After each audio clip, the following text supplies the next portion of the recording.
এইজোপা হৈছে মোৰ চাং ৰঙালাও। আমি ইয়াতে প্ৰায় 4 জোপা আমি এই চাং ৰঙালাও আমি খেতি কৰিছোঁ। এই চাং ৰঙালাওটোৰ আমি এতিয়া এটা কাম কৰিব আজি আমি আহিলোঁ, সেইটো হৈছে আমাৰ এইবিলাক এই বুন আমি বৰ্তমান বুনগিলা আমি উঘলি আছোঁ।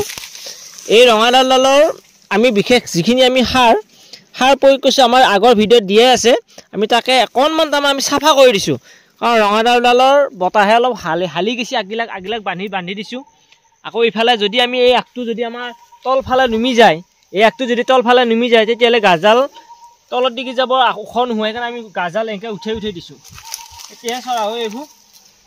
আৰু এই ৰঙালাওটো হৈছে আমাৰ এই বহুত ডাঙৰ নহয়, এই সৰু সৰু ৰঙালাও আমি ৰুইছোঁ। আমাৰ এইটো ঘৰৰ ৰঙালাও হয়। আমাৰ ইয়াৰ বিধানটো আমি এই 4 বছৰ ধৰি আমি ৰাখি আছোঁ।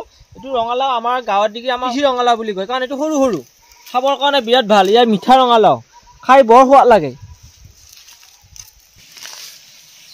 এই আমাৰ এতিয়া বনগিডাল যদি আমি উঘলি নেৰোঁ তেতিয়াহ'লে আমাৰ বিৰাট অনিষ্ট কৰে, সাৰখিনিও গুচি যায়।